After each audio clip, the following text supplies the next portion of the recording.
Nós vamos iniciar então a nossa aula e hoje nós vamos falar sobre Cristo, o mediador. E aí você pode pensar, nossa, mas é algo muito básico, né? Não é não. É extremamente profundo, é um assunto que exige da gente muita atenção e é tão profundo que certamente a gente não vai conseguir falar muito hoje, né? Então eu vou focar em algumas coisas, até porque quando a gente fala da obra de Jesus Cristo, da vida e obra de Jesus, a gente tem assunto demais para falar.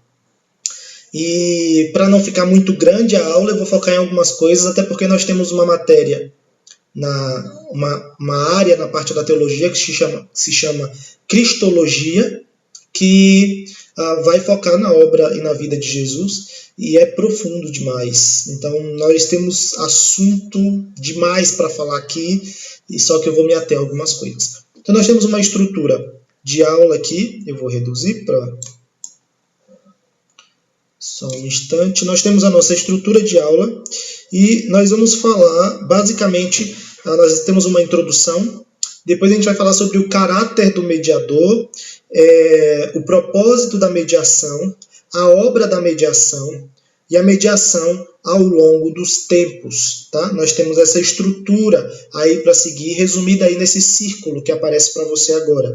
Então nós temos um foco maior no caráter do mediador. Eu vou focar em algumas coisas aqui, em duas especificamente, que é a natureza divina e humana de Jesus, as naturezas, né? Uma pessoa com duas naturezas, e eu vou focar também nos ofícios de Jesus, que é ele rei, sacerdote, profeta, sacerdote e rei. Nós vamos falar um pouco mais disso, por isso eu vou gastar um pouco mais de tempo no caráter do mediador. O propósito da mediação, a obra da mediação e a mediação ao longo dos tempos vai ser algo que a gente vai dar uma pincelada, vai passar mais rapidamente, ok? Então nós vamos para a nossa introdução. A nossa introdução tende a ser algo mais simples, então eu quero que você abra aí no texto de Atos, capítulo 4, versículo 12. Atos, capítulo 4, versículo 12, que diz assim: E não há salvação em nenhum outro, porque abaixo do céu não existe nenhum outro nome dado entre os homens, pelo qual importa que sejamos salvos. E não há salvação em nenhum outro, porque abaixo do céu não existe nenhum outro nome dado entre os homens, pelo qual importa que sejamos salvos. Então a obra de Jesus, a gente sabe que é essencial na vida do povo de Deus, na vida do crente, para a salvação. Não existe salvação em nenhum outro. Ele é o caminho, ele é a verdade, ele é a vida. Então a gente vai estudar um pouquinho dessa obra, estudar um pouquinho daquilo que Jesus fez e do fato de que só há salvação por meio de Jesus.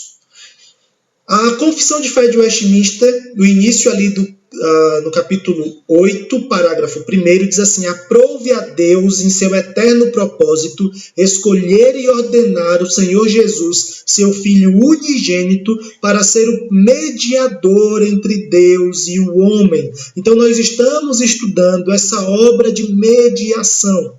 O fato de que, para nos achegarmos a Deus, para nos religarmos a Deus, nós precisamos de Jesus. Sem Jesus, haveria então um abismo entre nós e o Senhor. E nós precisamos da obra de Jesus, nós precisamos da pessoa de Jesus para nos achegarmos a Deus. Então, eu respondi aí, basicamente, o que é essa obra. E tem um versículo que é importante ler, que é 1 Timóteo capítulo 2, versículo 5, que diz: porque há um só Deus e um só mediador entre Deus e os homens, Cristo Jesus, homem. Então, é um só. E aí eu reforço com João capítulo 14, versículo 6, que vai falar que Jesus é o caminho, a verdade e a vida. Textos básicos que nós conhecemos aí. Jesus é o caminho, Jesus é a verdade e Jesus é a vida. Não é possível ter outro mediador que não seja o próprio Cristo. Então, sem Jesus não há salvação. É basicamente isso que nós estamos estudando. Agora, lendo aqui um pouquinho para a gente entender melhor, os capítulos, as respostas das perguntas 36, 41 e 42, ali um pouquinho de cada. Nós vamos ler do nosso catecismo maior, tá? Diz assim: o único mediador do pacto da graça é o Senhor Jesus Cristo, que, sendo o eterno Filho de Deus, da mesma substância e igual ao Pai, na plenitude do tempo fez-se homem, e assim foi e continua a ser Deus e homem em duas naturezas perfeitas e distintas, e uma só pessoa para sempre. Aqui tem bastante conteúdo e nós vamos falar no decorrer um pouquinho sobre essas coisas aí. Nós temos o fato de que Jesus Cristo, sendo Deus, se fez homem, sendo Filho de Deus, veio a este mundo como homem e possuindo duas naturezas perfeitas e distintas em uma só pessoa.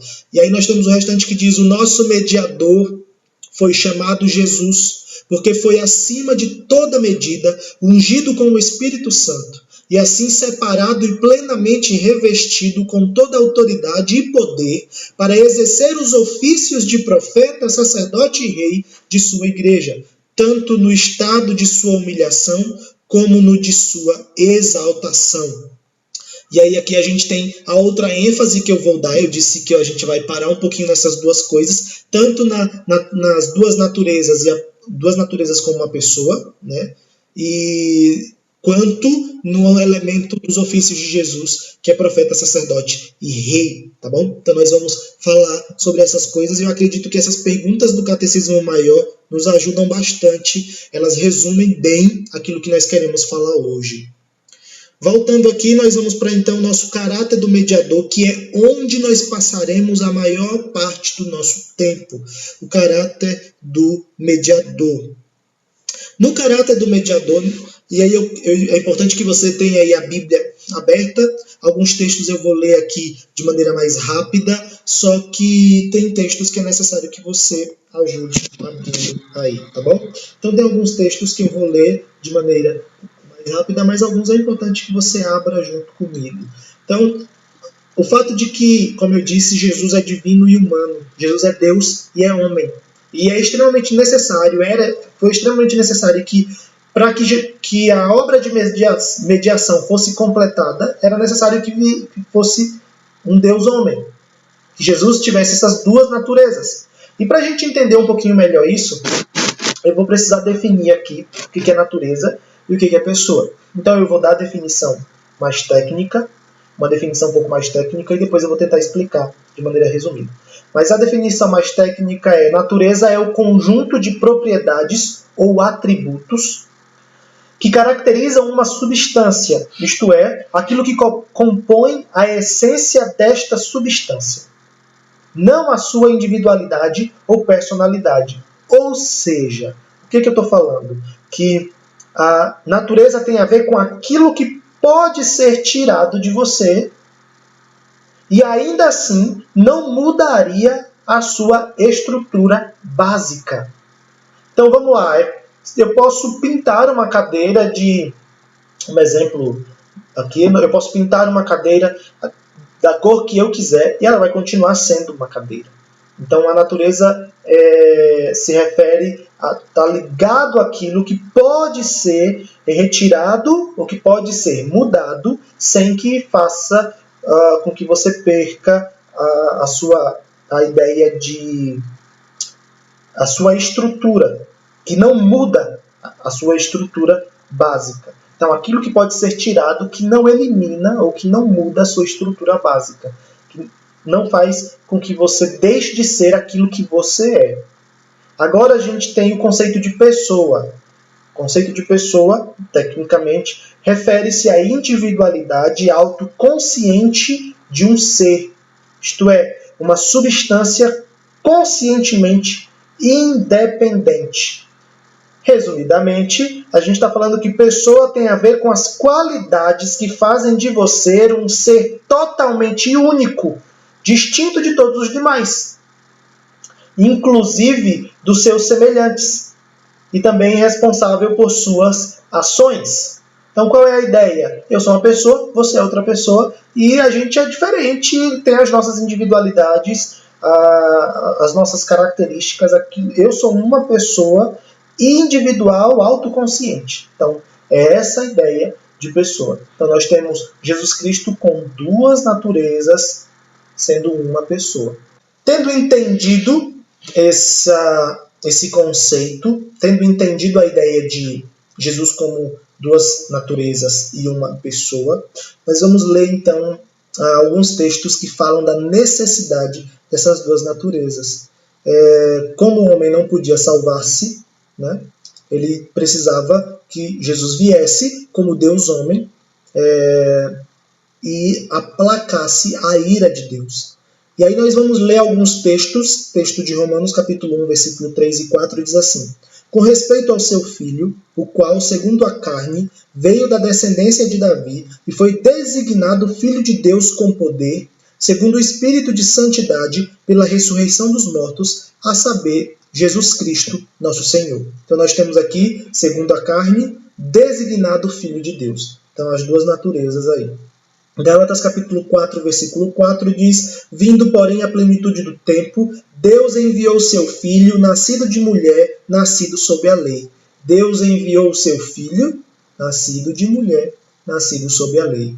As duas naturezas aí. Romanos capítulo 9, versículo 5. Deles são os patriarcas, e também deles descendente o Cristo, segundo a carne, o qual é sobre todos, Deus bendito para todo o sempre. Amém? Então, além desses textos, a gente tem Hebreus capítulo 2, versículo 17, que fala assim: por isso mesmo, convinha que em todas as coisas se tornasse semelhante aos irmãos, para ser misericordioso e fiel sumo sacerdote nas coisas referentes a Deus e para fazer propiciação pelos pecados do povo. Então, mostra a necessidade de que Jesus fosse homem, e homem perfeito, né? Então, nós temos outros textos aí muito importantes. Hebreus capítulo 4, versículo 15, que eu não vou ler. Hebreus capítulo 7, versículo 26 e 27, que seria bom que você lesse, tá? Então era necessário que essa obra fosse feita por Jesus, sendo Deus e sendo homem, ok? Nós temos alguns outros textos que eu quero olhar com você, só que textos que evidenciam a natureza divina e depois textos que evidenciam a natureza humana, tá bom? Vamos lá. Nós temos Isaías capítulo 9, versículo 6, evidências que caracterizam a natureza, que mostram que Jesus tinha uma natureza divina.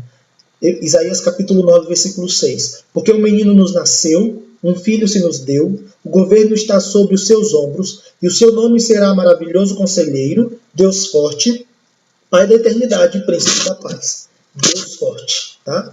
Miqueias capítulo 5, versículo 2. E tu, Belém Efrata, pequena demais para figurar como um grupo de milhares de Judá, de ti me sairá o que há de reinar em Israel, e cujas origens são desde os tempos antigos, desde os dias da eternidade. Isso aqui mostra claramente a divindade de Jesus. Você tem também, eu não vou ler agora, aí você tem Jeremias capítulo 23, versículos 5 e 6, você tem Isaías capítulo 6, versículos 1 e 2, você tem ali no Novo Testamento, que eu quero ler, Mateus capítulo 1, versículo 23, eis que a virgem conceberá e dará à luz um filho, e ele será chamado pelo nome de Emanuel, que quer dizer Deus conosco.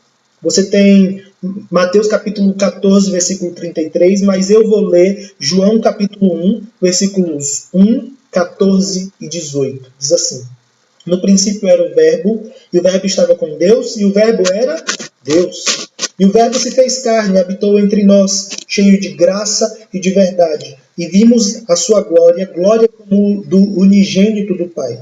Ninguém jamais viu a Deus, o Deus unigênito, que está no seio do Pai, é quem o revelou. João capítulo 5, versículo 18, você pode ler também. João capítulo 10, versículos 30 a 33. Eu estou citando os textos na esperança de que você abra os textos aí. João capítulo 17, versículo 3, que diz: e a vida eterna é esta, que te conheçam a ti, o único Deus verdadeiro, e a Jesus Cristo a quem enviaste.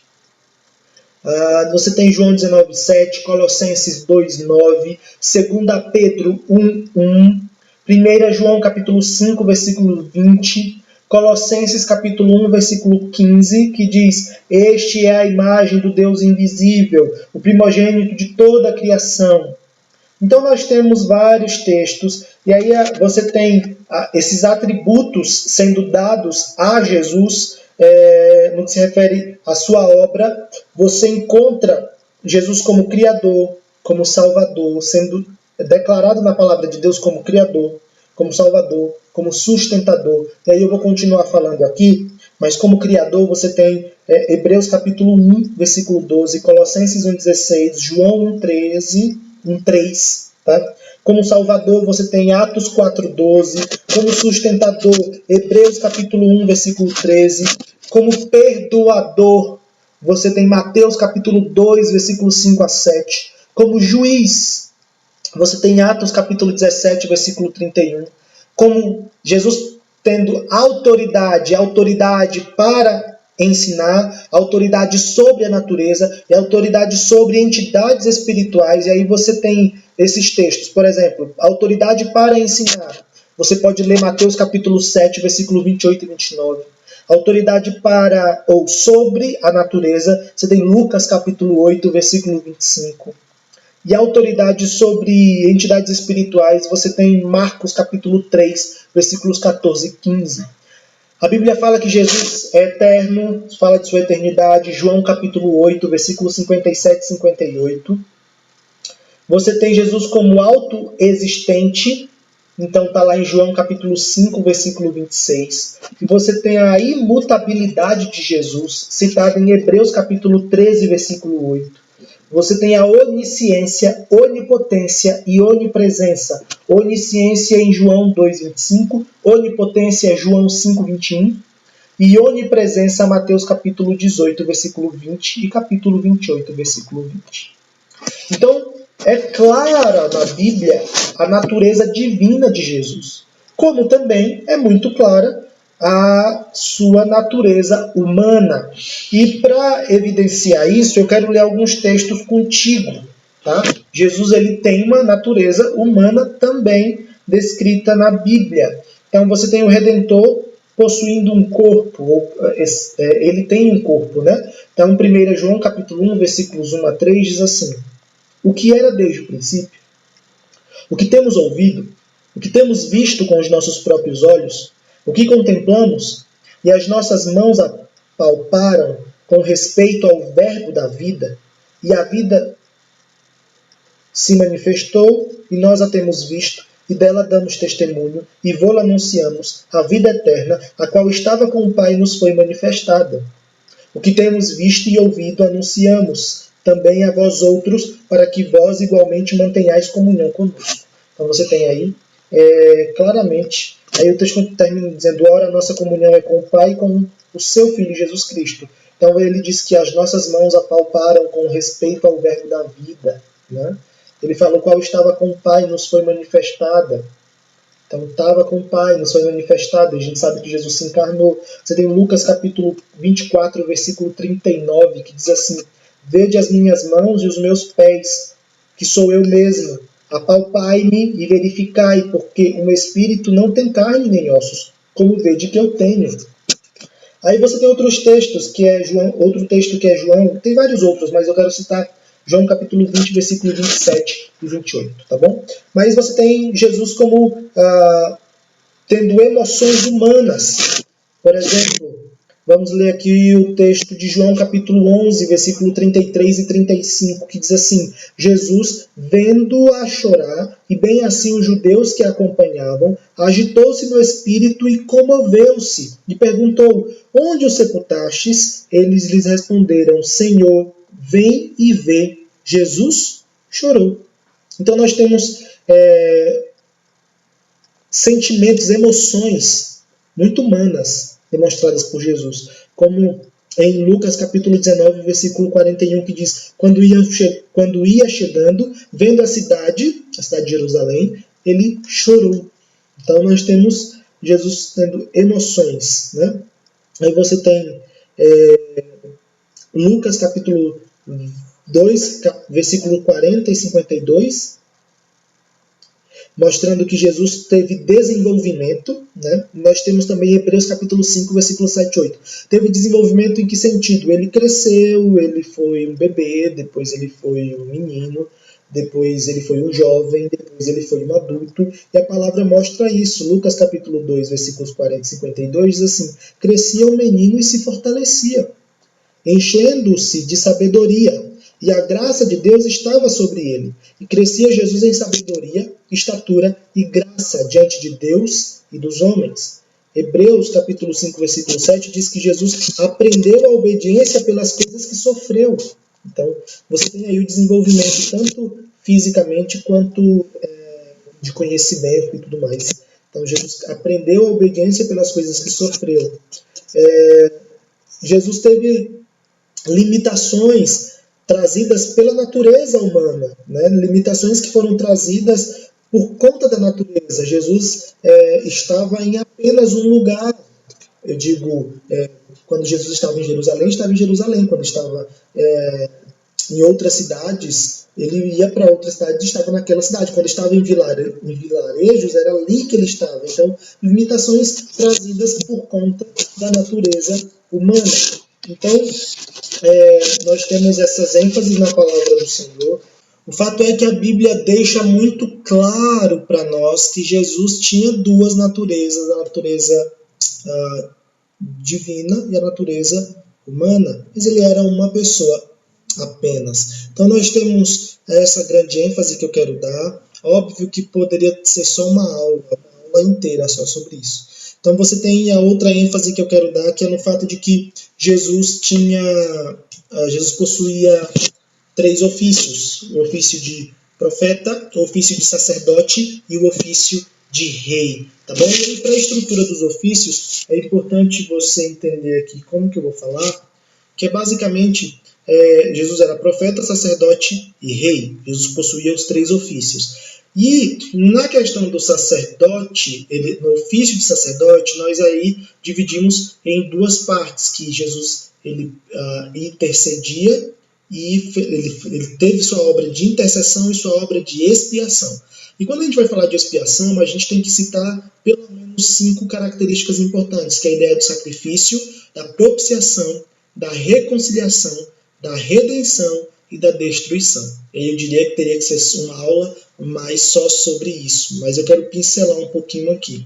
Nós temos os 3 ofícios do Redentor, e Jesus possuía esses 3 ofícios de maneira simultânea, não sequencial, de maneira simultânea, ou seja, ao mesmo tempo ele era profeta, sacerdote e rei. Ele possuía os 3 ofícios. Então, ofício é o título concedido a um ser humano para exercer mediadora e representativamente uma função divina.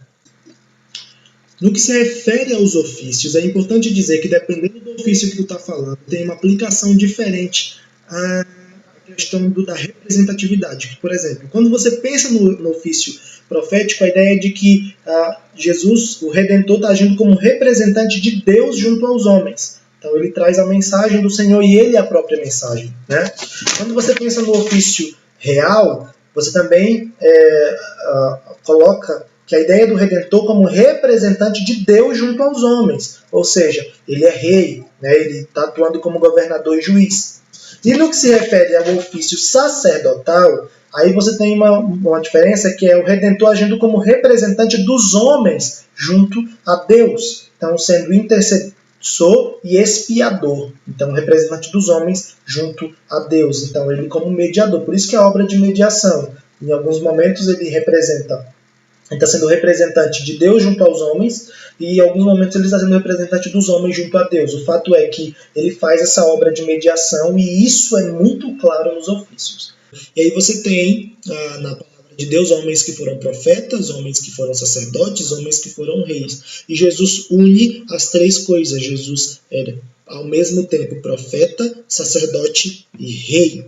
Todos os 3 ofícios do Redentor são, então, temporais.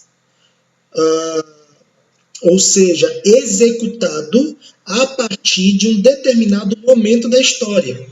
Jesus sempre teve as funções, Jesus, no que se refere à ideia de função, Jesus sempre foi profeta, sacerdote e rei. Ele é rei desde sempre, desde antes de vir a esse mundo. Mas no que se refere ao ofício, a ideia de representante dos homens junto a Deus, o exercício do ofício, Jesus começa com a sua encarnação, na sua encarnação. Então, a ideia de ser representante junto a Deus, representante dos homens junto a Deus, isso tem um início, e esse início se dá por conta da encarnação. De maneira mais direta, nós podemos dizer que esses ofícios começaram a ser realmente executados por Jesus quando ele começou o seu ministério terreno. Então, Jesus começou, quando ele começa o ministério terreno, você tem uma ênfase e uma atuação realmente significativa no que se refere a ele como profeta, sacerdote e rei. Então, esses ofícios, eles são temporais, eles têm um começo, tá bom?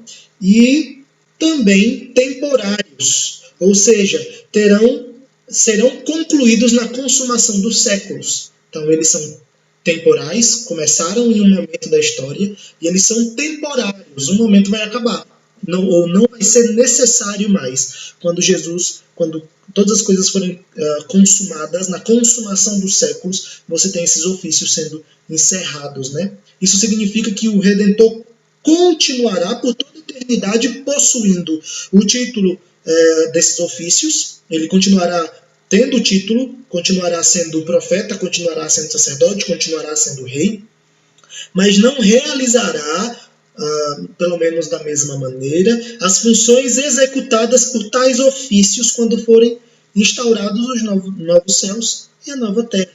Então, lá não haverá mais a necessidade de ofícios intermediadores entre Deus e os homens. Nós vamos estar no céu com o Senhor, vivendo a eternidade. Não vai precisar mais de uma atuação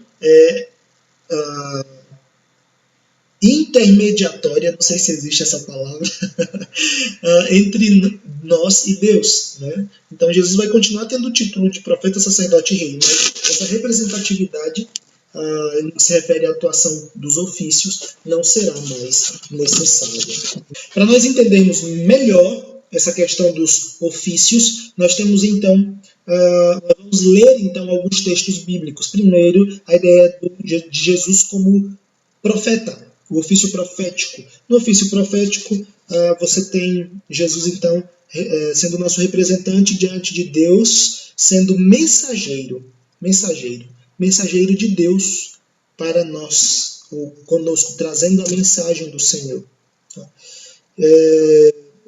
Você tem 1 Pedro capítulo 1, versículo 10 e 11, que diz: foi a respeito desta salvação que os profetas indagaram e inquiriram, os quais profetizaram acerca da graça a vós outros destinada, investigando atentamente qual a ocasião ou quais as circunstâncias oportunas, indicadas pelo Espírito de Cristo, que neles estava, ao dar de antemão testemunho sobre os sofrimentos referentes a Cristo e sobre as glórias que o seguiram. Então, os profetas indagaram e queriram, e o texto fala os quais as circunstâncias oportunas indicadas pelo Espírito de Cristo que neles estava. Espírito de Cristo. Você tem Deuteronômio capítulo 18, versículo 15, mas eu vou ler aqui João capítulo 1, versículo 21 a 23, que fala assim: então lhe perguntaram: quem és, pois? És tu Elias? Ele disse: não sou. És tu o profeta? Respondeu: não. Disseram-lhe, pois: declara-nos quem és, para que demos resposta àqueles que nos enviaram. Que dizes a respeito de ti mesmo? Então ele respondeu: eu sou a voz do que clama no deserto. Endireitai o caminho do Senhor, como disse o profeta Isaías. Aí você tem Lucas capítulo 4, versículo 18 a 24, Lucas capítulo 13, versículo 33, Mateus capítulo 17, versículo 5, Hebreus capítulo 1, versículos 1 e 2, tá bom? Vários textos que mostram aí o exercício profético de Jesus como profeta, tá? Então Jesus Cristo é a consumação do ofício profético, porque ele definitivamente não usava a expressão assim diz o Senhor, mas simplesmente amém, amém. O que quer dizer, em verdade vos digo. Então a ideia é que Jesus não falava em nome de ninguém, ele falava em seu próprio nome. Né? Então, Jesus é a consumação do ofício profético. Aí você tem Jesus como rei, a ideia do ofício real de Cristo.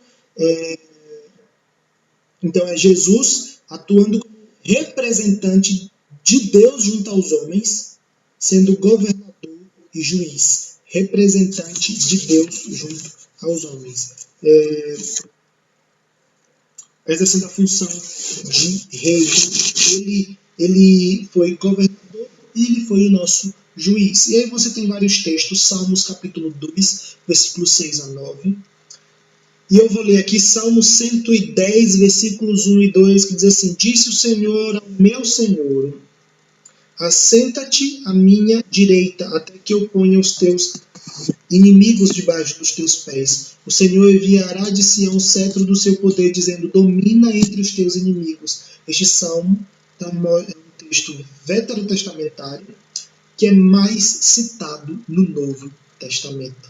Ok? Então, esse Salmo 110, versículos 1 e 2, que fala: Disse o Senhor ao meu Senhor, disse Yahvé ao Messias, né, a Jesus. A ideia é essa: disse o Senhor ao meu Senhor, assenta-te à minha direita. Esse texto aí é o Salmo.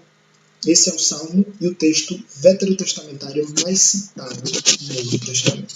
Você tem Romanos capítulo 1, versículos 3 e 4, mas eu vou ler Mateus capítulo 28, versículo 18, que de Jesus, aproximando-se-lhe, falou-lhes, dizendo: toda autoridade me foi dada nos céus e na terra. Então você tem a ideia de Jesus como governador e como juiz no seu ofício de rei. Você tem também o ofício sacerdotal, e aí no ofício sacerdotal, eu vou apenas pincelar aqui a ideia da intercessão e da expiação, que é a obra que Jesus faz ali, a ideia de intercessão e expiação no ofício sacerdotal. Então é o Redentor agindo como representante dos homens junto a Deus, sendo intercessor e expiador. Então a ideia do ofício sacerdotal, que é o Redentor agindo como representante dos homens junto a Deus, sendo intercessor e expiador. Então, intercessão e expiação. Nós temos então o texto de Hebreus capítulo 5, versículos 1 a 5, que eu não vou ler agora, tá bom? Mas fica aí para você ler depois. Hebreus capítulo 5, 1 a 5, que fala desse ofício do Senhor Jesus. Na questão da intercessão, Jesus exerce ali dois elementos, que é o elemento judicial e o elemento moral. Então, o Redentor intercede a Deus pela manutenção positiva de nossa relação com a lei divina, né? E o elemento moral, que é a ideia de que o Redentor intercede a Deus pela transformação de nossa relação com a realidade. Então, Jesus faz uma intercessão quanto à nossa justificação e quanto à nossa santificação. E aí tem vários textos para mostrar essa intercessão de Jesus. Fica aí para ler 1 João capítulo 2, 1, mas eu quero ler Romanos 8, 34, que diz: quem os condenará? É Cristo Jesus quem morreu ou antes quem ressuscitou, o qual está à direita de Deus e também intercede por nós. Então tem a obra de intercessão feita por Jesus, e aí você tem vários outros textos aí que falam sobre isso. Você tem a questão do elemento expiatório, né, que Jesus traz expiação, e como eu disse, nós temos que falar dos elementos da expiação, que é sacrifício, propiciação, reconciliação, redenção e destruição. Nesses elementos aí, na questão do sacrifício, a ideia de que Jesus, então, com o sacrifício, com seu sacrifício, aplaca a ira divina. Então, o sacrifício refere-se ao castigo substitutivo, ao fato de que Cristo substituiu-nos do pagamento da culpa do pecado. E aí você tem João 1, 29, 1 Coríntios 5, 7, Efésios 5, 2, e aí tem outros textos. Propiciação é a ideia de cobertura da nossa ofensa. Então, não é à toa que a tampa da arca é propiciatório, porque os elementos que estavam dentro da arca representavam o povo de Israel e eram protegidos diante da santidade perfeita de Deus. Propiciação, portanto, refere-se à cobertura da ofensa. E aí você tem Romanos capítulo 3, versículos 25, Hebreus 2,17, 1 João 2,2, 1 João 4,10 e outros textos. Reconciliação. Reconciliação refere-se à restauração do relacionamento entre Deus e a humanidade. Então, ele está diretamente ligado à questão da inimizade. Então, nós temos uma reconciliação, uma restauração do nosso relacionamento com Deus. E aí você tem Mateus, capítulo 5, 23 a 25, Romanos, capítulo 5, versículos 10 a 11, 2 Coríntios, capítulo 5, versículo 18 a 20, Colossenses, capítulo 1, versículo 19 a 22, Efésios, capítulo 2, versículo 14. Você tem a redenção. A redenção refere-se à satisfação comercial da dívida que pendia contra a humanidade. A raça humana, por causa do pecado, necessitava quitar a dívida que devia contra o seu Criador. Então Jesus, por meio de sua expiação, pagou o preço dos seus eleitos. Então você tem a redenção, que é a ideia de pagar o preço, né? Pagar a nossa dívida. 1 Pedro capítulo 1, versículo 18 e 19, Tito capítulo 2, versículo 14, 1 Coríntios 6, 20, Colossenses capítulo 2, 14. E a destruição. A destruição refere-se ao julgamento do mal. Ao julgamento do mal. Deus em Cristo estava vencendo as hostes malignas, humilhando-as e subjugando-as. O Redentor venceu o maligno e o amarrou, aprisionando-o até o dia do julgamento. As Escrituras, às vezes, utilizam uma linguagem bélica para descrever esse aspecto da expiação. E aí você tem Mateus capítulo 12, versículo 29, Colossenses capítulo 2, versículo 15, 1 Coríntios capítulo 15, versículo 24, e João capítulo 12, versículos 31 e 32, ou 16, capítulo 16, versículos 8 e 11. Então, quando a gente vai falar de expiação, a gente tem que citar sacrifício, propiciação, reconciliação, redenção e destruição. E como você observa aí nossa estrutura aí, está aparecendo para você, você tem isso tudo dentro do ofício sacerdotal de Jesus. Então, por isso que eu fiz esse esquema, para você entender que existe o elemento profético, o ofício profético, o ofício sacerdotal e o ofício de Jesus como rei, profeta, sacerdote e rei. E dentro do sacerdócio você tem a intercessão e a expiação. Dentro da expiação você tem sacrifício, propiciação, reconciliação, redenção e destruição. É muita coisa para a gente estudar, eu só pincelei aqui. É bastante coisa para nós vermos.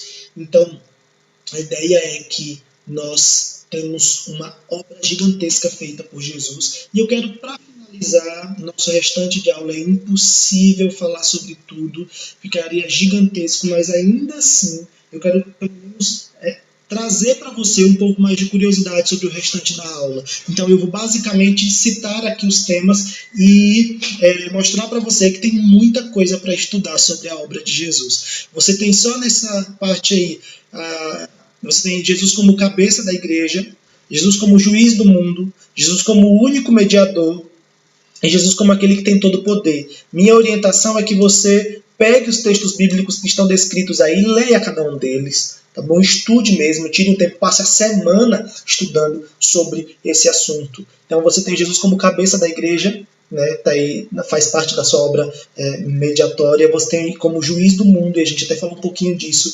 Jesus como aquele que é o único mediador, não tem outro, e é aquele que tem todo o poder, né? Isso tudo está aí dentro do caráter do mediador. Muita coisa, né? Muita coisa. Só que nós temos ainda o processo da mediação, a obra de mediação e a mediação ao longo dos tempos, que nós não vamos conseguir nesta aula falar sobre tudo isso. Então eu quero citar e fica curiosidade para você estudar mais. Tá bom? E tem os textos aí, você vai observar que tem nos nossos vídeos, nesse vídeo, você vai ter todos os textos necessários aí para você estudar. No que se refere ao processo da mediação, você tem aí, nesse processo implicou o cumprimento da lei. Então, Jesus, como nosso mediador, ele cumpriu toda a lei, implicou em sofrimento e morte. Faz parte do processo, ele precisou sofrer e morrer, faz parte do processo a vitória sobre a morte, né, o processo da mediação, faz parte, continua por meio da obra intercessória, Lembra que a gente falou aqui, por isso que eu enfatizei dentro da expiação a questão da intercessão, porque é extremamente importante na obra de mediação de Jesus, e se consumará no juízo final. Haverá o dia em que Jesus voltará para buscar os seus e consumará todas as coisas. Então, isso aí faz parte do processo. Fica a dica, estude mais um pouquinho sobre isso. Depois do processo da mediação, nós temos a obra de mediação, e dentro da obra de mediação, você tem essa estruturazinha aí que vai aparecer para você. Dentro dessa estrutura, eu vou diminuir minha tela aqui para você enxergar. Dentro dessa estrutura, você tem a ideia de que na obra de mediação ele satisfaz a justiça de Deus, a justiça divina. A obra da mediação é eterna e perfeita, não precisa de outra. A obra da mediação garante uma eterna herança, olha que precioso, garante uma eterna herança. A obra da mediação é revelada na palavra de Deus, e a obra da mediação é aplicada pelo Espírito Santo aos que creem. Então, tem textos bíblicos aí para você ler, para você estudar, para você ver essa obra de mediação de maneira mais completa. E, por fim, você tem a mediação ao longo dos tempos. A mediação ao longo dos tempos. E vai aparecer mais um esquemazinho para você estudar a mediação ao longo dos tempos. Sua virtude, eficácia e benefícios, desde o princípio, foram comunicados aos eleitos por meio de promessas, tipos e sacrifícios. Olha que legal. Então, a eficácia, a virtude, os benefícios, desde o princípio, foram comunicados aos eleitos por meio de promessas. Jesus fez promessas, tipos. Olha, o Antigo Testamento está cheio de tipos e sacrifícios. Tá bom? Então, essas foram maneiras como Deus determinou para mostrar ali a virtude, eficácia e benefícios da obra de mediação. Nós temos o mediador, é o cordeiro morto desde a fundação do mundo, sendo o mesmo ontem, hoje e para sempre, desde a fundação do mundo. Jesus é o mediador, é o cordeiro morto. Então nós temos Hebreus capítulo 13, 1 Pedro, tem textos aí que eu coloquei, eu não vou citar porque está escrito. Esses textos aí servem para você estudar um pouquinho mais sobre a mediação ao longo dos tempos. E por fim, para finalizar mesmo, você tem os exercícios. Os exercícios, eles estão aqui no nosso cantinho. Os exercícios para responder e enviar para mim, por favor. Tá aí os exercícios. Nós temos 5 perguntinhas que você vai responder e enviar para mim. O que aprendemos sobre o mediador, que é Cristo, como se dá o processo de mediação, você tem aí na nossa aula, como é caracterizada a obra mediatória de Cristo e de que maneira é aplicada ao crente. A 4, no Antigo Testamento, como se dava a mediação de Cristo. E a 5ª, a eficácia da obra mediatória de Cristo se prende a determinada época. Então você vai precisar aí responder e me enviar, tá bom? Essas perguntas são sempre retiradas ali do livro que tem sido um dos livros que tem servido de base para nós, que é Estudos Bíblicos Doutrinários, do Justo Gonzalez, tá bom? Que Deus abençoe, espero que tenha ajudado. Como eu disse, não é uma aula em hipótese alguma que traz todas as coisas que a gente vai falar exaustivamente. Isso aqui tem assunto demais, mas pelo menos você conseguiu ser introduzido ao assunto. Você conseguiu ser introduzido de uma maneira que te faça estudar mais. E tem textos bíblicos aí para você ler à vontade, tá bom? Deus abençoe, tenha um ótimo dia.